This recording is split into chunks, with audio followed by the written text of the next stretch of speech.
this groove, feel my own adrenaline. Yeah, I do just what I do, and I hope you let me in, yeah.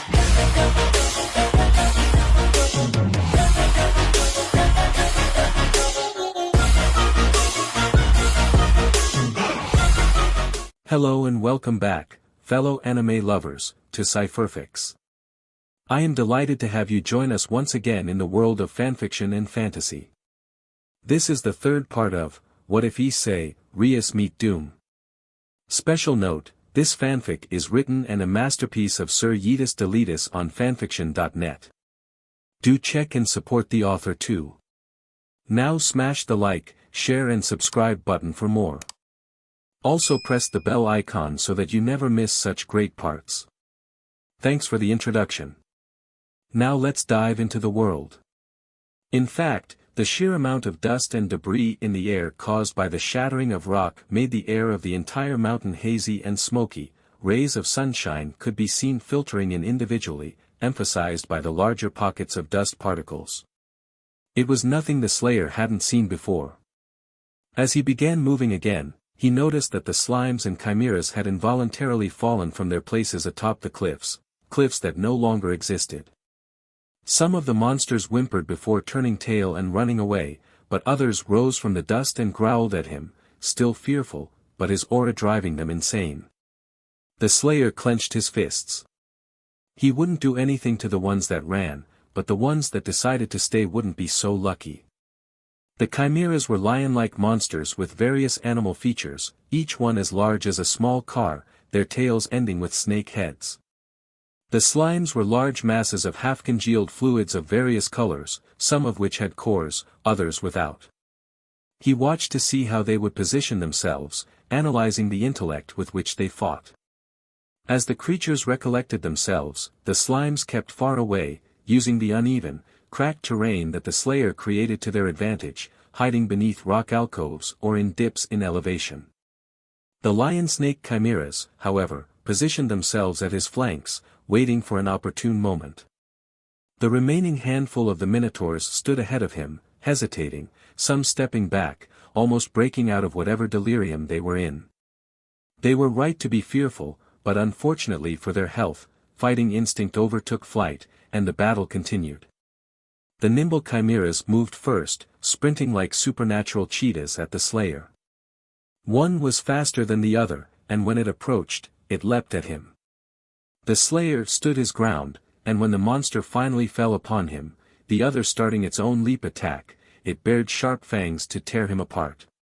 He halted its charge by catching its lower and upper jaws with one hand each, then it whimpered when he used its own momentum against it and spun, swngng it like a car-sized bat to smash the other chimera.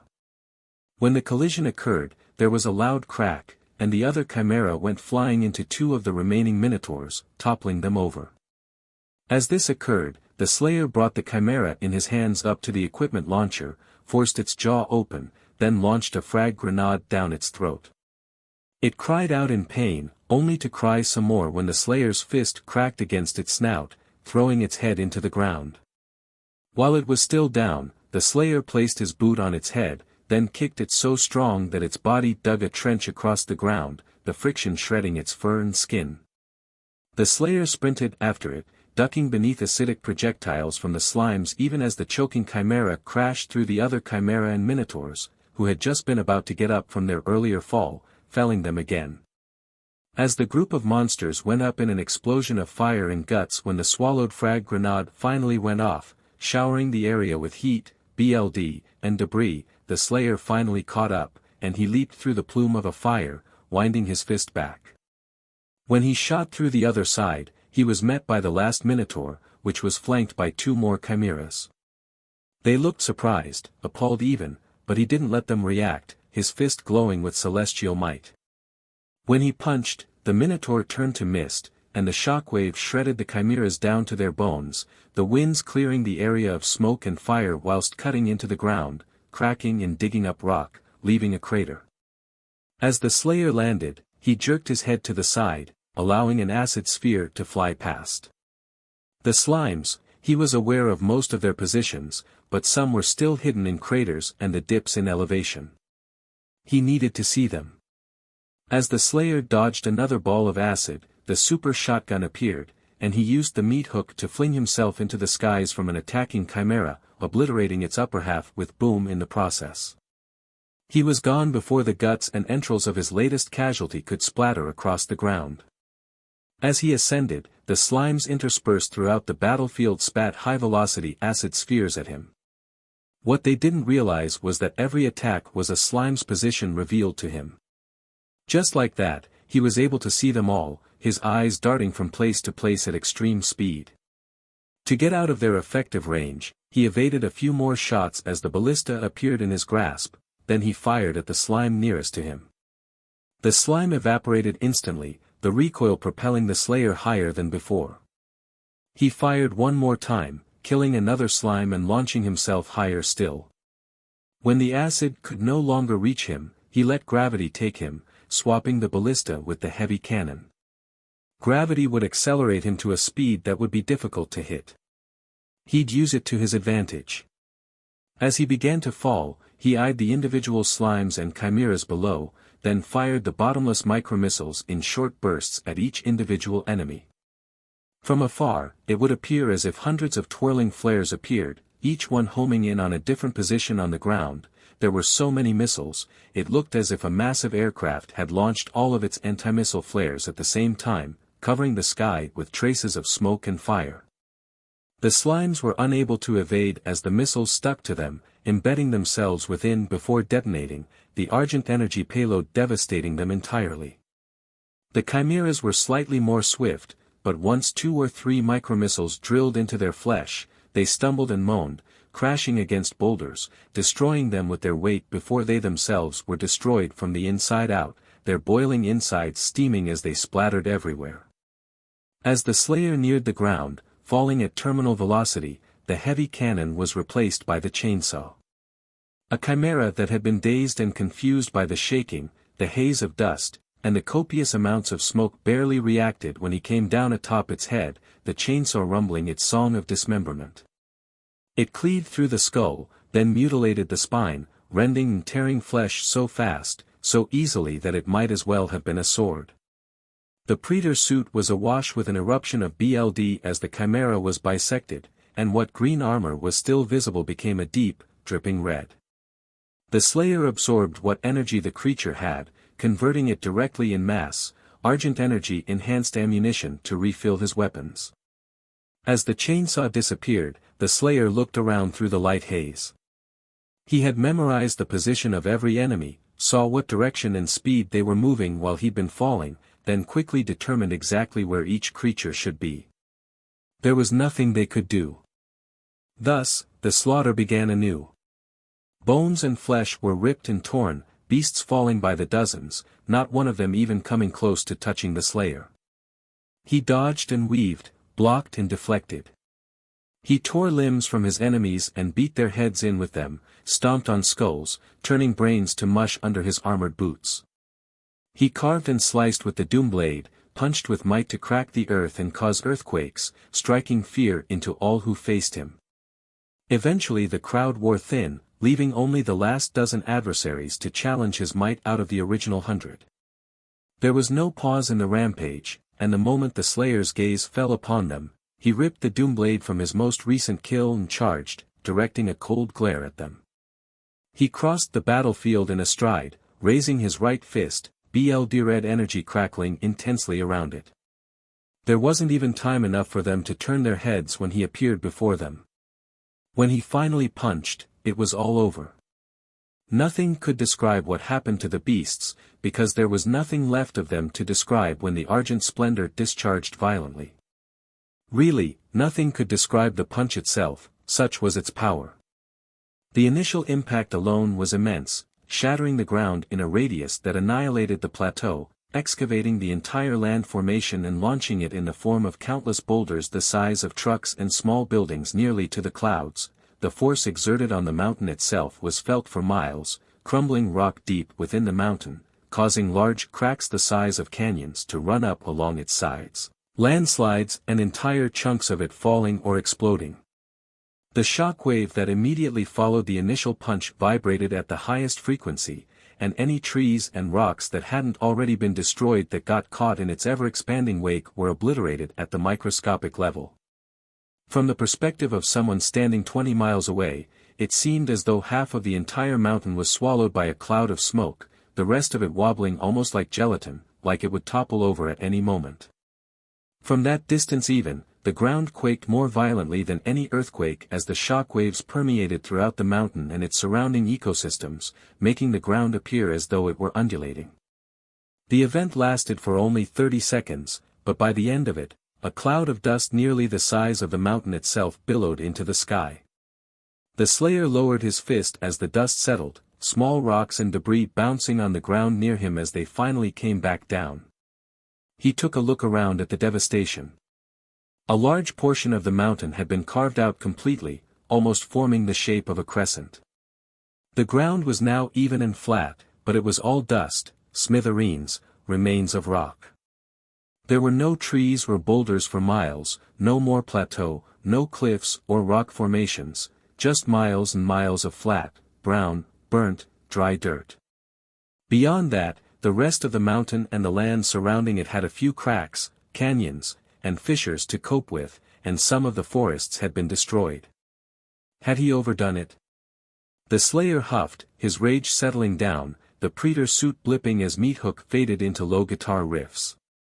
He barely noticed that the force of his attack had cleaned the Predator suit of all the BLD that had covered it. While he was using strength nowhere near the level he used against Malagog, his expectations had driven him to use a little more than he should have. These were only animals after all. He needed to dial it back a bit, he would admit.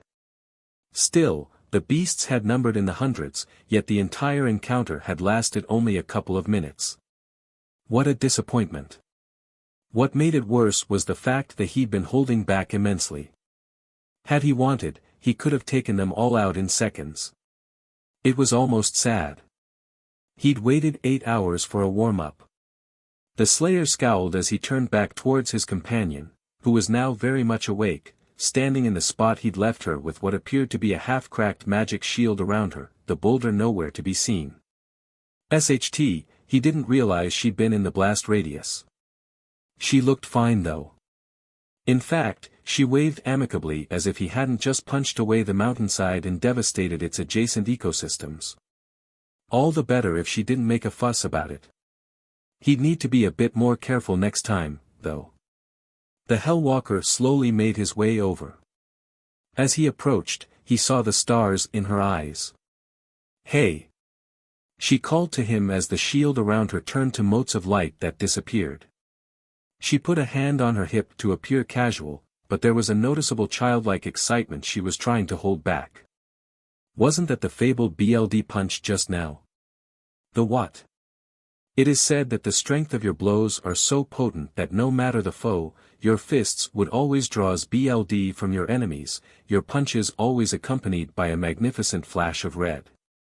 Many of the survivors have tried to recreate the technique and destructive power of the BLD punch, but none have come close. She sighed a smile, dropping her arm from her hip as she stepped towards him. And the way you fought, so brutal yet so elegant. Untouchable by any of your foes. You don't play around and aren't arrogant in your ways. Simply magnificent. She bit her lip as she praised him, her eyes lidded slightly, her voice low and sultry. They stood in front of each other now. The Slayer tilted his head slightly, his eyes narrowing. I'd love to see more where that came from, MSTR. If you are willing to show me, that is. There was a moment of awkward pause between them, then the smile on Tiamat's face slipped a little in favor of a more sheepish expression. Too soon. Yeah, too soon. What was she talking about? Tiamat didn't answer his unasked question. Instead, she stretched with her arms above her head in a way that emphasized her curves. Well, good morning, MSTR. Usually after slumber like that, I would stretch my wings with a fight against all the vermin that try to encroach on my territory, but I see you've already taken care of that. She looked around at the miles and miles of nothing but dirt. The Slayer's gaze followed hers for a moment before they ended with their eyes on one another again. Her expression was quite stern. You know. She poked his chest. He didn't move. If you'd have woken me, we could have taken them on together, mstr. Get to know each other a little more, intimately. She raised a coy brow at him. The Slayer merely looked to the side dismissively. Tiamat huffed. I guess I'll just have to settle with some stretches if you don't mind. Mstr. She frowned when he turned away on account of approaching footsteps, and she looked past him, following his gaze to see a figure approaching. It was a dryad. The Slayer huffed. Right, these had been there with all the other monsters. Why didn't they attack him? The female with spirit smiled meekly at the Slayer, completely ignoring the devastation around her. How had she even survived? The Hellwalker had his answer when he saw more dryads seemingly manifests from roots that grew from the ground. They'd hidden when the fight started. Each dryad that manifested took the form of an appealing woman, well endowed or not. As they took shape, they seemed to be cheering on the original, who finally stopped in front of the Slayer. Her skin was a creamy white, her eyes a vibrant green, her hair a cascade of dark oak, her lips pink and full, and her chest a modest size despite her small frame.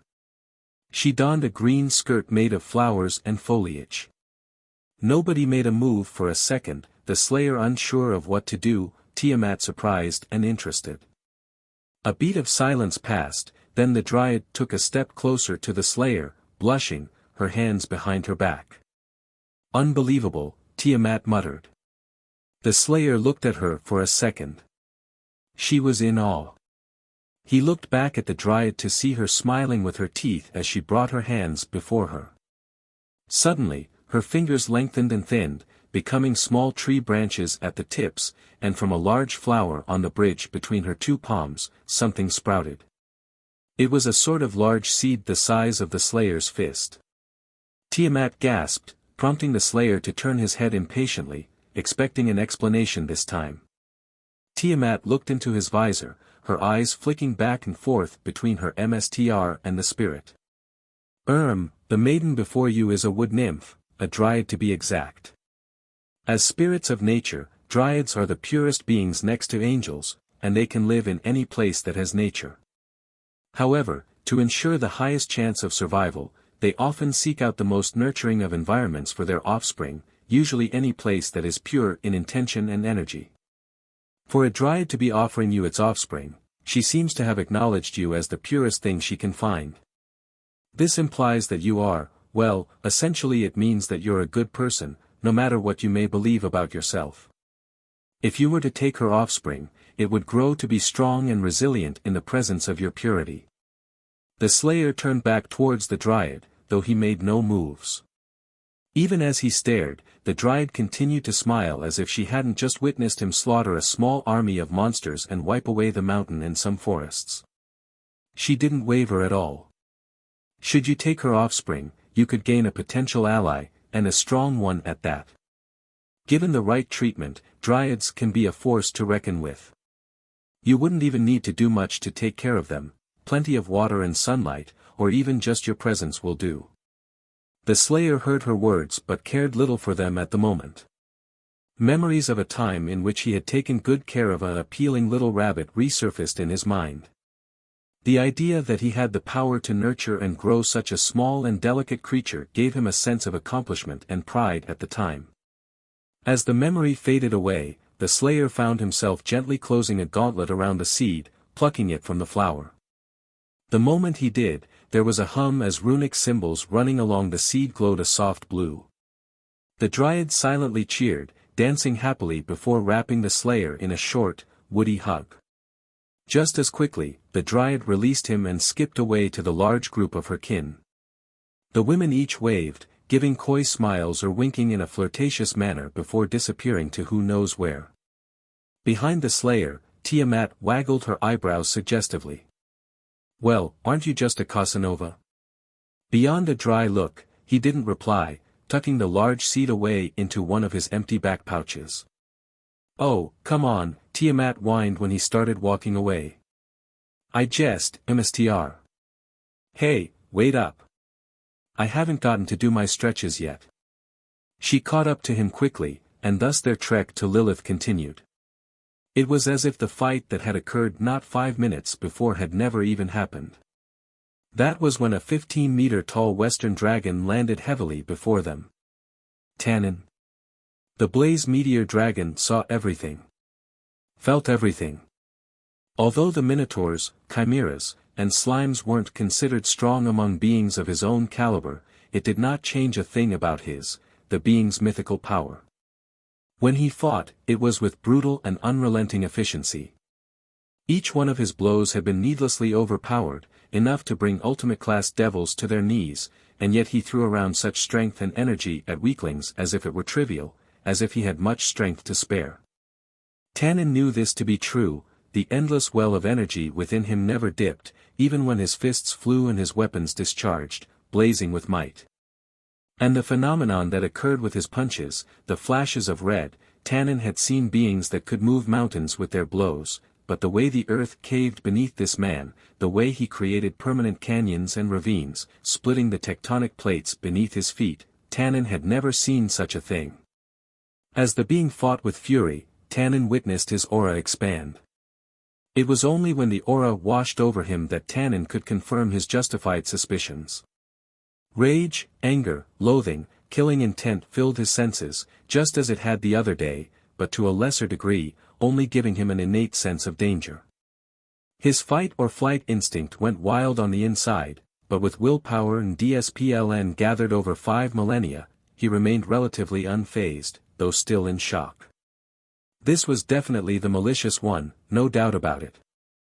When the battle ended with the mountain being shaved away by an energetic punch, the aura of malice fading away, Tannin had been prepared to leave and immediately report to the higher-ups. 2 things stopped him. First and foremost, Tiamat was alive and well. To Tannin's surprise, the Chaos Karma Dragon interacted with the being amicably, as if they'd been friends for years.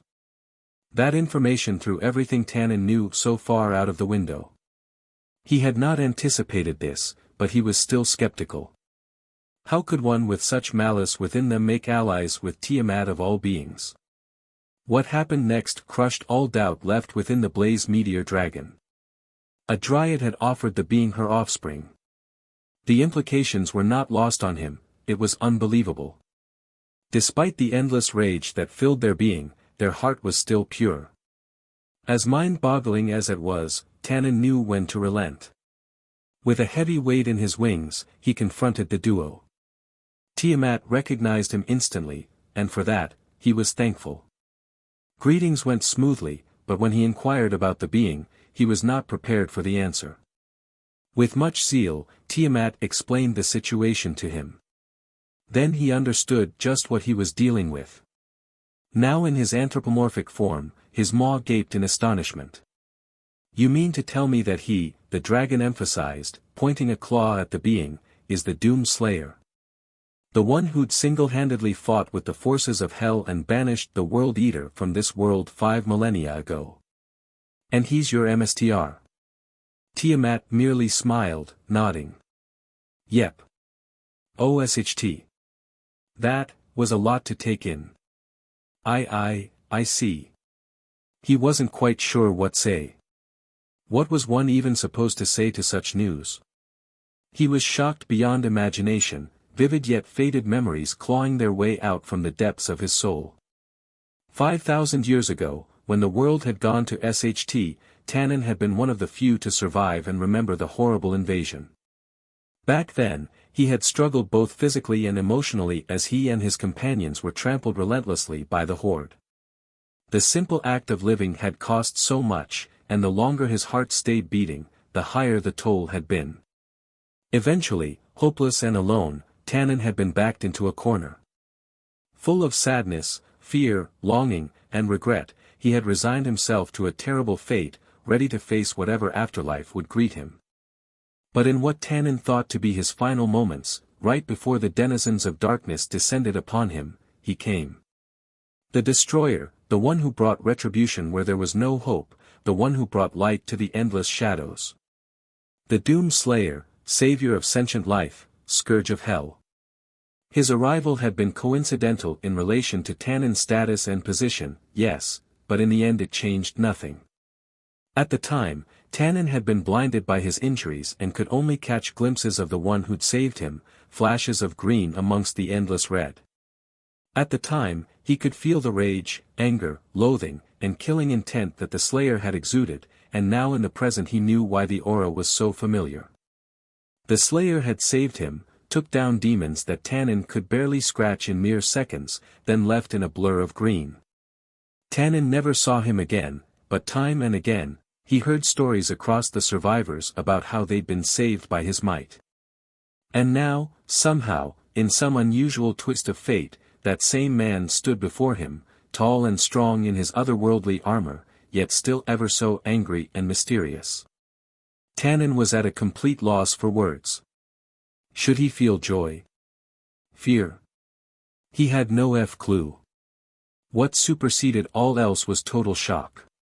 Why was he here? Where had he come from? What did he want? Those questions took up everything in his mind. He nearly opened his maw to blurt out one such question, then he stopped, clarity coming back to him.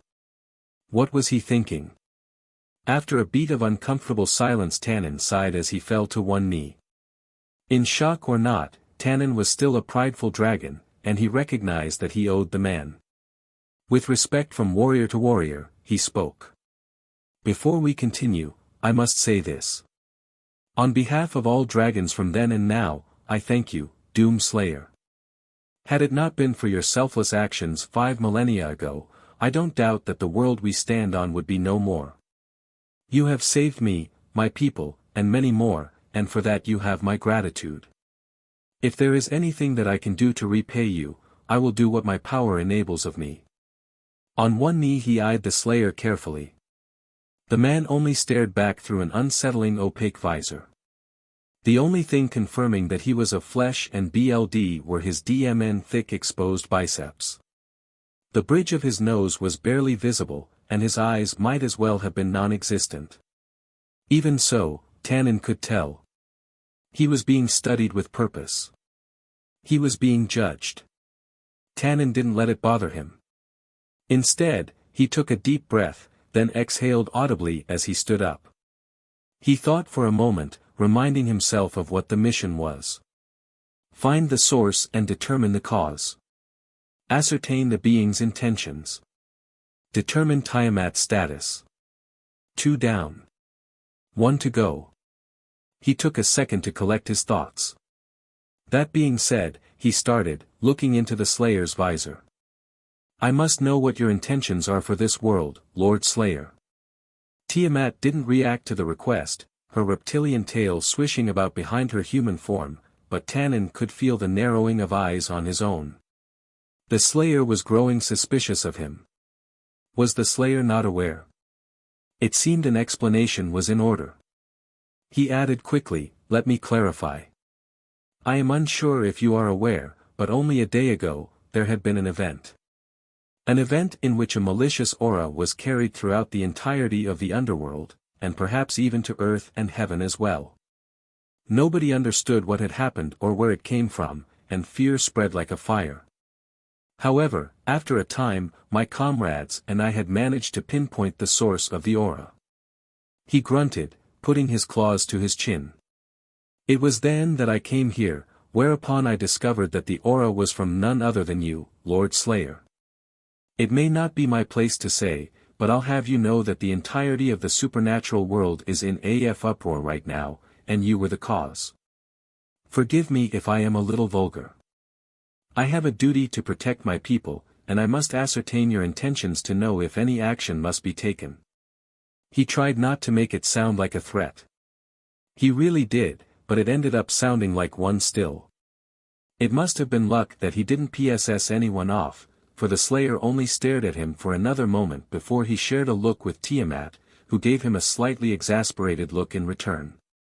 The armored man gave her a slow nod, and it was as if an entire conversation took place within the blink of an eye. Tannen shifted his attention to his fellow dragon as she turned to him. Our apologies, Tannen. When MSTR had first arrived in this world, he had unintentionally let out a burst of his aura. She looked to the side, crossing her arms. I knew it would be bad, but not this. Sorry MSTR. We may need to deal with a few people in the future. Tannen hummed at that. So it was merely an accident is what you're saying, he asked plainly. That is correct. She smiled. In fact, beyond living as he pleases, MSTR seeks only to banish the evil from this world, as well as reacquire his stolen property. Tannen was surprised, though he shouldn't have been. After the Dryad had offered her seed, it was clear. The Slayer had no malicious intent for this world or its peoples. In fact, he wished to go about bringing good. That sounded fantastic. For many others it would be a pipe dream, but for him? Maybe. Wait. Stolen property, he raised a brow, crossing his arms. He had a funny feeling. Ah, yes. The relics of doom. He knew it. Somehow he knew it. Well, I must say that such a task won't be easy. The relics of doom have been in circulation for over 2,000 years. He coughed into his fist. But to think that you were the owner after all, Lord Slayer. His eyes swept across the Hellwalker's still form, roaming over the intricacies of his armor. His eyes were drawn down, and he was only slightly surprised to see Tiamat's tail curling around the Slayer's armored leg. Said Slayer gave the woman a dry look. In spite of the dare he say cute antics that Tiamat was evidently developing for her new MSTR, Tannen frowned as another thought came to mind. Tiamat, have you considered how your status as Lord Slayer's familiar could affect the current state of affairs? You are one of the Dragon Kings, after all. I won't tell you what to do, but at least consider the consequences of your actions. Meh, don't worry about it, she brushed the matter off. I can teleport whenever and wherever I please. If it's coming to watch over the raiding games, then you have nothing to worry about. That is not what I mean, Tannen groaned. You are a Dragon King, Tiamat. For you to suddenly serve under a MSTR after having been free for over 5 millennia is unthinkable. The blue-haired dragon woman tilted her head slightly. It's not unthinkable. You joined the devils after all, did you not? The moment the question left her lips, Tannen felt an intense and uncomfortable stare boring into him. He dared not look at the source, but the sheer intensity caused him to sweat. That has nothing to do with this. Tiamat scoffed. Sure it does. And while we're on this topic, you can't tell me that you came here only for the good of your people. The Satan sent you, did they not? The stare burned, but at the very least it wasn't a glare. Tannen hoped to whatever deity out there that Tannen would shut the F up about that topic. He'd not an idea why the Slayer would be so interested in the devils, but it was getting unbearably uncomfortable. Look, Tia. He said, trying to regain composure. You know how the supernatural is. News of your subservience will spread, and many will seek answers as to who your MSTR is. Power attracts power after all. People may come to challenge your MSTR, and while I don't fear for him, the world will only be put into further unrest. The mature woman put a thoughtful hand to her chin, a rare, playful smile on her face. A shame that is. Too bad it doesn't matter. What? Tannen inquired, shocked. What do you mean? Well, like I apologized to MSTR earlier. People will be coming for us either way due to the nature of MSTR's arrival, so it would be better to just roll with it. Not only that, MSTR wishes to see Lilith and the Devil Society in hopes of learning more about this world and the whereabouts of his belongings. We are heading there right now in fact, she said cheerily. Tannen nearly had slide. Why you are headed to the capital right now? Yep. The Blaze Meteor Dragon felt his eyes being drawn to the Slayer, who looked at him coldly. His fists were clenched slightly. If that wasn't a storm waiting to happen, Tannen didn't know what was. Wait, he stammered. Allow me to head back first. I must contact the Satans first if you're going to be so forward about this. Devil Society is in an uproar right now, so if you come without care, there will be armies waiting to attack you. He was cut off by the sound of heavy boots steadily getting softer. He looked, only to see the Slayer walking away, straight on a path to Lilith. Tiamat was quite literally dragged along, her tail still wrapped tightly around the Slayer's leg. The man didn't seem encumbered at all. You need not worry, Tannen. I will contact Ajuka if need be. If you would like to report to him though, you best be quick. My MSTR is in a little bit of an impatient mood right now because some weaklings tried to waste his time. Farewell, though. It was good to see you again. Tannen gaped, his gaze following the two as they vacated the premise. As they disappeared down the mountain, he snapped out of his shock, grunting as he opened a dragon gate. So this is how things were. SHT, he had to get back and report quickly. Whether he liked it or not, things were going to change. Despite himself, Tannen felt a headache coming on. Asia Daisy Argento was a very lonely girl.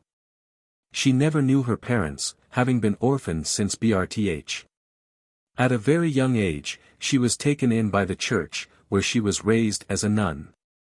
She never had a lot of friends, and her shyness didn't help, but she tried very strong.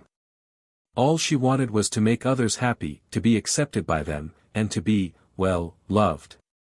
And she was. After she had developed her sacred gear, Twilight Healing, a gift from God, she had been able to help others as she'd wanted, to put smiles on their faces, and to receive their love in return.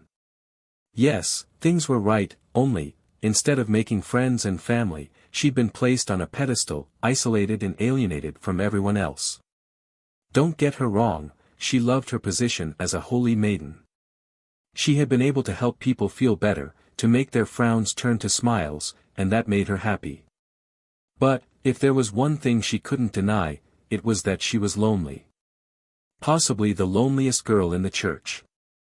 She knew that all she needed was the love and affection of the Holy Lord, but even then, she wished that she could have made a friend, someone she could talk to every day and be happy with. When she was excommunicated from the church for healing a devil, she had been devastated. In a flash, everything she knew and loved had disappeared. She didn't regret healing the devil, but that didn't stop the pain from flowing. Despite everything, she held on, looking to the Lord for guidance. Eventually a group of fallen angels had found her and shipped her overseas. She was stuck, and had no idea what to do, so she followed. That was when everything changed. On her plane to Kuo, for one reason or another, a lifetime of memories came flowing back. A lifetime in which had been loved and cherished, but not on a pedestal. She had been family. These visions made her weep, and the need for a friend, a family became everything.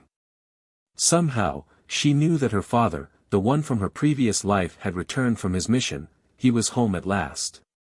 She needed to see him again, needed to feel his warm embrace again, needed to be loved and cherished again. She knew it was selfish and that such thoughts would be frowned upon in the church, but she didn't care as much anymore. On that plane ride, she had found her sense of direction again, and she knew that one way or another, she needed to reunite with Father. As naive as she was, Asia recognized that the fallen angels wouldn't help her with this in any way, shape or form. So, for the very first time in her short life, she rebelled. She avoided the abandoned church that the fallen angels told her to rendezvous at and tried to keep herself safe. But as strong as she tried, she was still a frail, meek little girl. And now, here she was, scared and alone on a desolate street, her eyes wide as she stared at the crazy stray priest before her, tears in her eyes. Yahoo, look who it is. Aren't you the beach that was supposed to come to the church? Eh. The man had a crazy, wide-eyed look, and he held a gun in one hand, licking it up and down in a deranged manner. What's the matter? Cat got your tongue all of sudden, baby. Asia breathed heavily as she took a step back. Who are you? Nah, the man uttered suddenly. He straightened himself and bowed a straight 90 degrees, clicking his boots together, his priest outfit lazily swaying in the late-night wind.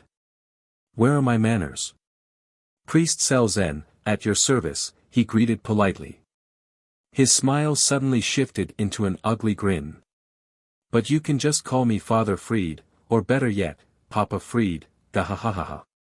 His laugh was unhinged, Asia could tell. She took another step back, but this time Fried stepped forward. Hey, where do you think you're going, cutie? Don't you know, I've been searching for you for hours, he shouted.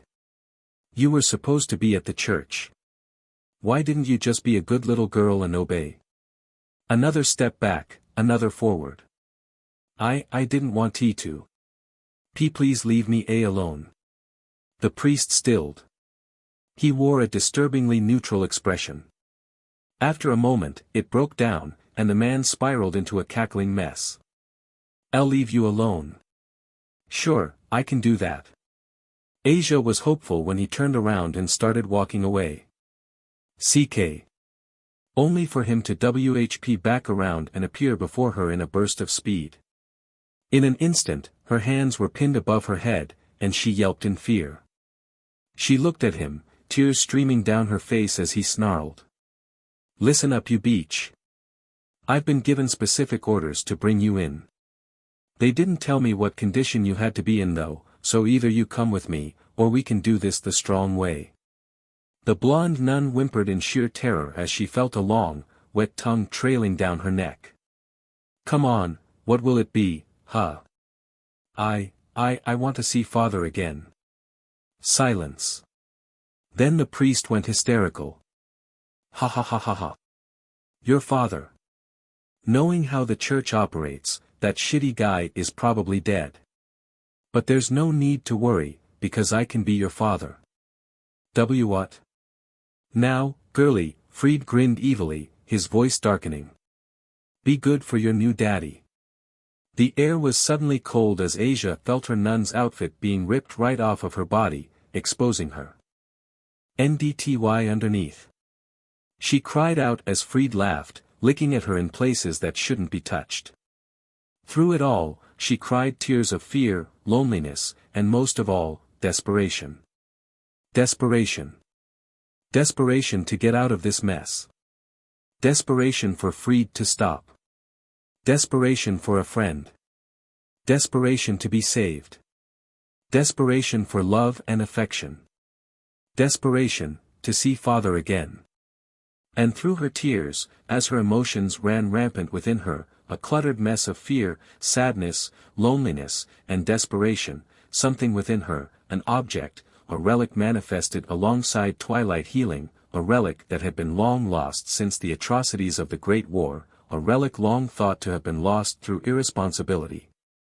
The relic, the one and only relic taken by the biblical God, tossed into the sacred gear system on a whim, but long dormant because requirements had never been met for its activation. A relic once held by the Chaos Karma Dragon herself. Through a combination of all these factors, something happened. Then there was a flash of light. What the F? Fried fell back as he was pushed away by an intense light, something appearing between him and Asia. When the light dissipated, Asia stared up in awe. It was an ethereal man, an apparition of a being clad in otherworldly white plate reminiscent of old Crusader-era armors. His armor seemed to glow a white light, and in his hands, he twirled a spear, the spearhead of blazing blue energy. Almost instinctively, the man stood protectively in front of Asia, pointing his spear of energy at the wary priest. Somehow, Asia knew his name, Spear Guy, the Night Sentinel. Oi, don't F with me. Fried growled, pointing his gun. I'll turn you into Swiss cheese, you shitty F. Loud pops echoed throughout the night as the light gun discharged. Asia jumped in fright, but Spear Guy stood strong in front of her, twirling his energy spear, somehow deflecting all of the bullets. Wah! As soon as the clip was emptied, Spear Guy rushed forward, his shining armor like a beacon of hope to Asia. With precision the apparition moved his spear forward, aiming to impale Fried. Sparks flew as the tip of the spear collided with a blade of light. Fried had managed to block the blow. Tisk, shitty bstrd. Then, they moved. Fried and spear guy clashed against one another with such speed that the dust was kicked up from the road, sparks flying everywhere. Asia only watched in awe as the two moved in a blur, dancing around each other, stabbing and slashing. It soon became clear who was winning. Spear guy chased after the deranged priest, keeping up to his speed with ease. Try as he might, Fried couldn't evade any of the attacks, only block them or barely deflect them. Frustrated, the stray priest leapt off the street and onto a lamppost to create some distance, only for the entire thing to come crashing down as spear guy cut it in half, sparks flying. Falling face first, Fried only barely managed to turn, blocking a strike aimed at his throat. The strength threw him across the street, forcing him into a backflip to gain balance. He looked up with a scowl on his face, ready to yell profanities, only to pale seeing a fist of steel rapidly approaching his face. Phoo! There was a loud crash as Fried was sent flying through a brick wall, causing a large part of it to collapse. Ow f. God damn it. SHT, SHT, SHT. I'll be back, you hear me? Shitty F-er. As the deranged priest rose from the rubble, he let loose a string of curses before a smoke bomb went off at his feet. Then, he was gone. Asia only watched in wide-eyed wonder as Spear Guy made his way over to her. He was nearly twice as tall as her, and his armor was thick and metallic, but for some reason, Asia felt no fear or intimidation, only comfort. Spear Guy rubbed her head softly, and she felt the tears in her eyes as what had just transpired finally caught up with her. She didn't say anything, and neither did the apparition.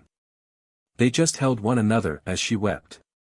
After a while, when she began to calm down, Spear Guy kneeled.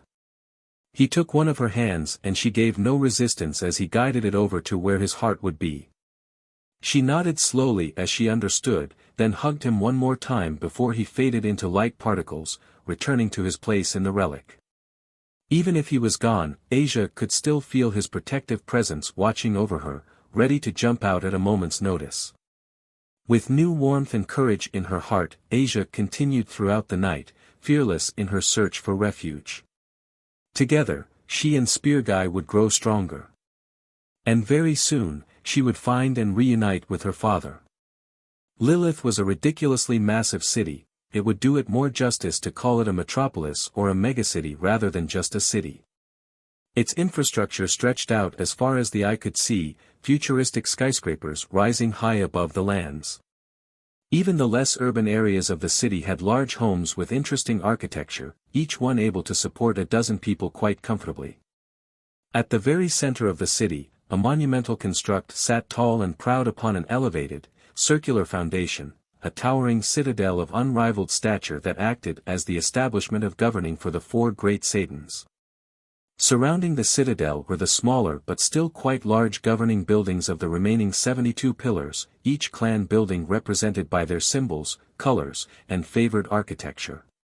In a concentric hexagon around the government buildings, the private armies of each respective clan had constructed their own gallant fortresses to show their military might. Beyond a large wall that surrounded those facilities were the business buildings constructed by the rich clan heads and aspiring heirs, immediately followed by their markets of luxury. Farther out were the homes and markets of the middle and low class. In Lilith, there were no slums, for those that couldn't afford the journey had no place in the city. The outer edges of the city were surrounded by an impressive hexagonal wall 20 meters thick and 70 meters tall, one that had an extensive number of sigils, runes, and protective inscriptions deep within, all across its length, built to last against siege. On any normal day, atop the wall would stand 200 guards per kilometer, towers situated every 100 meters, each one housing magical autonomous defense systems with power varying from low-end high-class devils to even ultimate class. These machines stood cold and motionless, ever silent as they awaited action.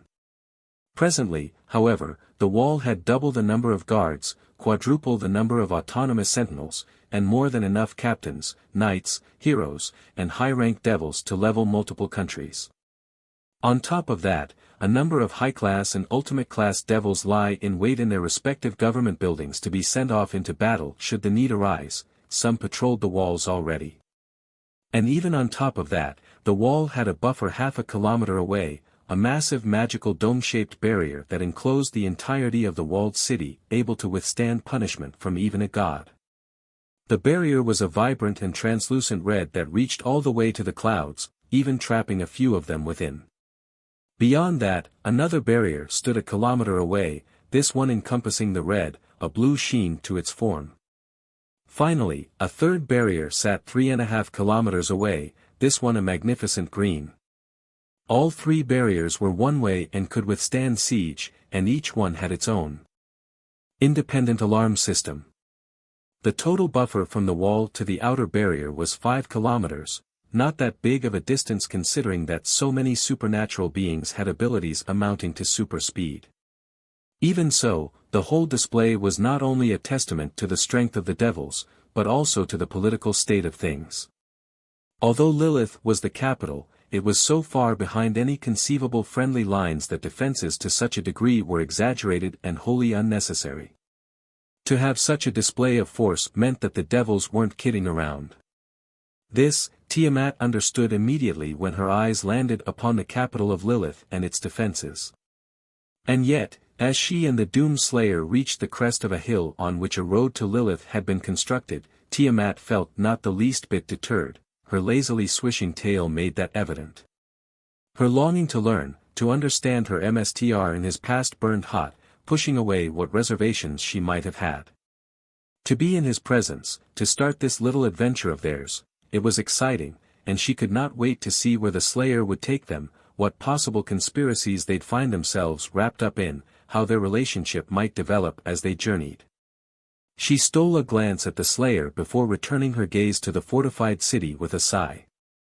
Ah, Lilith, the underworld's largest business center and political sphere. Not only do all four Satans work here, but every one of the devil clans has a facility of governing built here. It doesn't offer as much as some of the tourist hotspots out there, but its size makes up for it. She paused as her tone took on a more serious note. I must say though, I've never seen Lilith on such high alert since the Great War. You really have stirred the dragon's nest, MSTR. Just looking at the city, Tiamat could tell that venturing beyond the barriers would be determined as an act of war.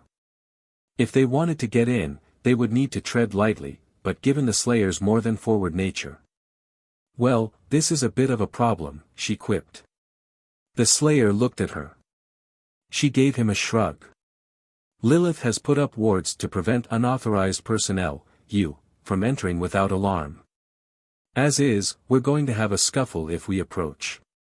Tiamat sighed, her eyes cast down at the earth. I'll try to contact Ajuka to see if we can get in without getting shot at. If we can't though, I'd like to know, will you kill anyone? The Slayer turned, staring into her eyes. She seemed totally the slightest bit worried, but not for his or her safety. After a moment of consideration, he shook his head, then started back on the path to Lilith. Tiamat smiled at his answer. I see. She came and met his stride, walking side by side with him. In any other situation, the Slayer wouldn't hesitate to rip and tear if some asshat attacked him first, but this was a special case. He understood that the devils were currently paranoid and were blocking access to their gates. He was a foreigner coming onto foreign land, doing so in such a high alert situation would provoke them. He understood that some of the guards that stood on the wall were just doing their jobs, protecting innocents living within the city. A single call could resolve this whole situation, and thus, was willing to hold back until the need for his action arises. He also understood that crippling the militaries of Lilith, especially in a world as tainted as this, would leave the city vulnerable to a large-scale attack. His actions would have consequences, both social and political. But did he care about the social and political side of things? As long as no innocents were permanently harmed in the process, he didn't care what happened. However, since healing magic was something that this city was famous for, he had no problem brutalizing a few guards. When they approached the first barrier, the duo slowed to a stop. The doomslayer stared up, noting how the curvature of the field only started several kilometers up, giving the barrier adding credibility to its size. Despite this, Tiamat only required half a minute to examine it before she understood it. The outer barrier had been constructed by Ajuka Beelzebub, one of the only super devils to have ever graced the underworld. Ajuka, scientist that he is the most efficient when it came to refining magics and technology. This barrier, while only an alarm barrier, was beyond Tiamat's capabilities of disabling, but within her ability to destroy, only if she kept up sustained firepower for a prolonged period of time. However, she did notice that it allowed her entry since Ajuka was, for all intents and purposes, an ally of hers. In a moment she had found a loophole that would allow her MSTR through. MSTR, your hand, please. She offered her own to him, her tail idly flicking back and forth. The Slayer put his gauntlet in her smaller hand without question, and through the familiar contract, she flooded his aura with hers. After that, she crafted a film of her aura and layered it over the Praetor suit, taking care to encase the Dryad seed as well. Tiamat noted with slight disappointment how cold and machine-like his gauntlet felt in her hand. She could have sworn it was much more warm and inviting on her head the other day. His energy, however, was comforting to her, yet alien and mysterious. She wondered for a moment what the skin beneath that armor would actually feel like. Was it rough and scarred? Or smooth and clean? She didn't think too strong about it, gently pulling the Slayer through the barrier. No alarm was triggered. No resistance stopped them. They repeated the process with the second barrier, which was a little easier considering that it had been constructed by Seraphal Leviathan, easier in that Seraphal, for whatever reason, considered Tiamat to be one of her besties. Eventually, they stopped at the final red barrier. When Tiamat finished examining it, she realized that this one, unfortunately, was impassable. It had been created in a joint effort by all four great Satans and a number of ultimate-class devils to be impenetrable. Not even Tiamat had the power to break this one, and although she had the credentials to pass through, the barrier itself was much too complex for her to apply the loophole. Knowing this, the dragon made an annoyed, yet resigned expression. It seems that our luck has run out. I guess I'll have to call Ajuka again. Hopefully he isn't busy. It was probably better that the Slayer didn't pass through just yet anyways. The barrier seemed to mitigate energy signatures on both sides, and given that the Slayer's aura was minuscule, coupled with Tiamat's stealth abilities, his energy was likely invisible on the other side. If he were to cross, Tiamat had no doubt that the devils would bombard him with magic. Ajuka? Yes, this is Tiamat. Yes, I am fine. Did Tannen not inform you? What do you mean you find his arrival strong to believe? No, he is standing here with me, just outside of the city barrier. While Tiamat busied herself with conversation, the Slayer turned away to observe the metropolis in the distance. It was quite impressive, larger than many of the cities he'd seen. It made him wonder about the civility of the devils. From Tiamat's memories, he gathered the devils were arrogant, longing-driven beings with a penchant for sin and mischief, but not innate malevolence. He didn't exactly have a clear picture of them since Tiamat's memories were just raw information, and any image he did have was warped solely by his experience with the demons. Just hearing that word pissed him off, and since devil and demon were, in all practical terms, synonymous, it was strong to imagine them being anything other than monstrous beasts of chaos and destruction, even if he knew for a fact that they are at least communicable anthropomorphic beings. Tannen had been proof of that. As such, this was a perfect opportunity to see them firsthand, from behind the barrier. He made to do exactly that. The Hellwalker shifted his gaze over to the wall, and with his superior eyesight coupled with the heavy cannon's zoom function, he could easily see hundreds of figures standing along it. However, his eyes were drawn away from them, and up to large artillery cannons that sat atop the guard towers. At first, he wasn't sure why his attention was called to them, so he eyed the cannons first, scoffing with scrutiny as the analytical part of his mind took over, but when he studied the cannons carefully, his back straightened in alarm. They were a familiar design, not quite exact or particular, but the homage they paid was undeniable. Those were sentinel cannons. The Slayer's brows twitched dangerously as the Praetor's suit did a scan, his mind running a mile a minute. He didn't even yet know what the devils looked like, but he did know that they were in possession of sentinel designs, hell. As far as he knew, the sentinels had never settled on this world, and yet, their technology was being used to such an extent. How could this be? The Slayer scowled, the implications not lost on him. The issue did not lie in the designs themselves. The Slayer didn't give two shits about the technological advancements of the devils. If they get futuristic technology, good for them. What was the problem were the energy sources of those specific designs. If this world has been graced by harvestable sentinel, argent, or, daisy forbid, hell energy, it could spell the destruction of this entire reality, and the realities on the adjacent planes of existence to this one, what with this world's many innately corrupt and evil beings. The Argentians and Night Sentinels had been careful to the last plasmoid, and yet the production of Argent energy had still managed to corrupt and eventually bring an end to the multiverse-wide empire. All things considered, this world, nay, this universe and its beings are too young, foolish, and already evil to handle the power of Argent. It was one of the reasons the Slayer needed to get his SHT back. The fact that his stuff has been around for 2,000 years and the universe hasn't been destroyed yet is in and of itself a miracle. The Praetor's suit blipped, the scan showing no traces of Argent or Sentinel energies. The Slayer huffed at that.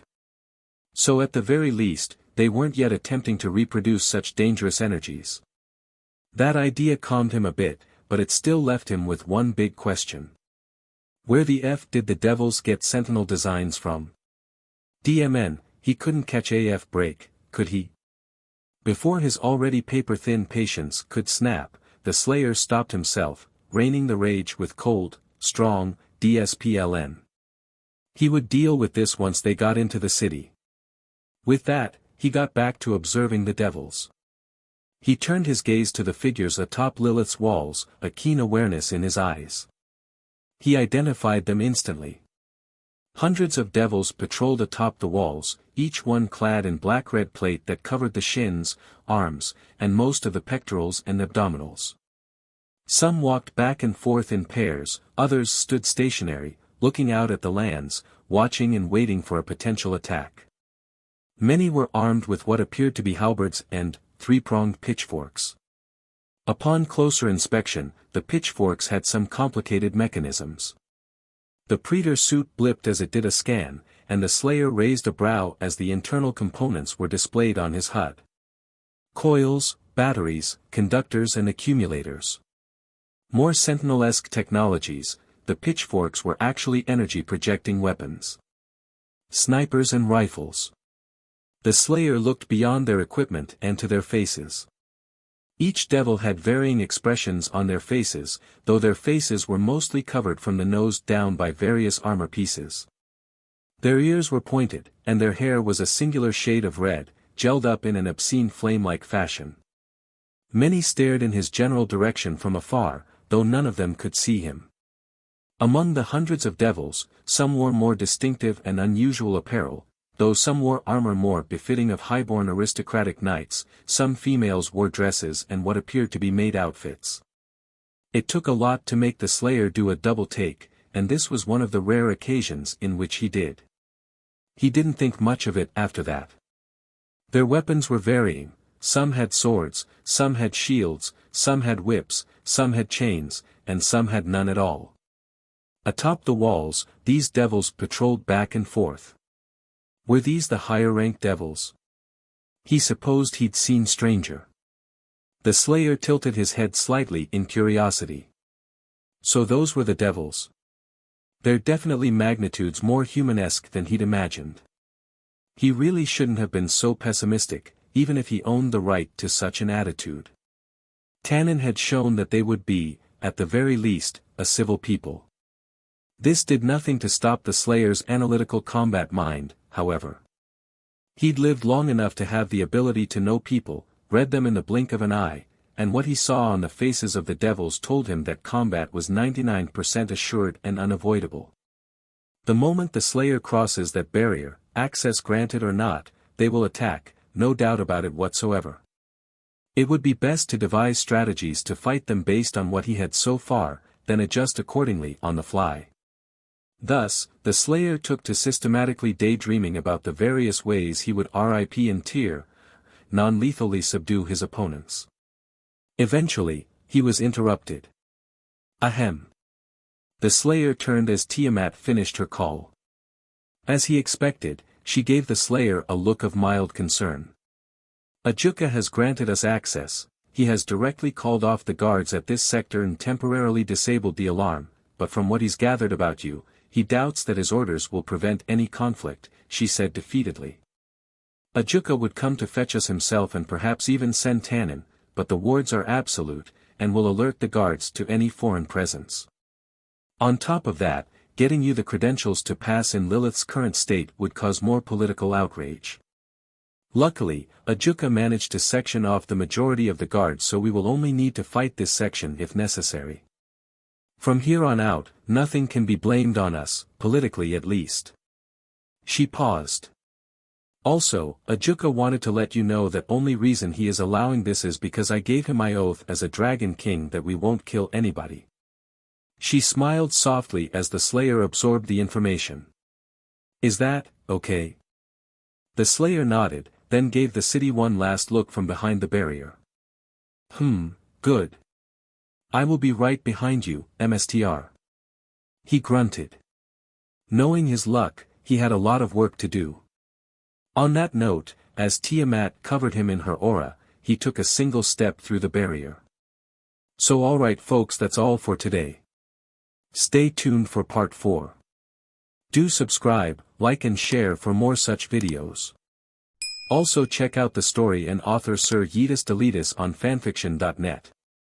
Press the bell icon to be notified first on release. See you in the next video. Till then, goodbye.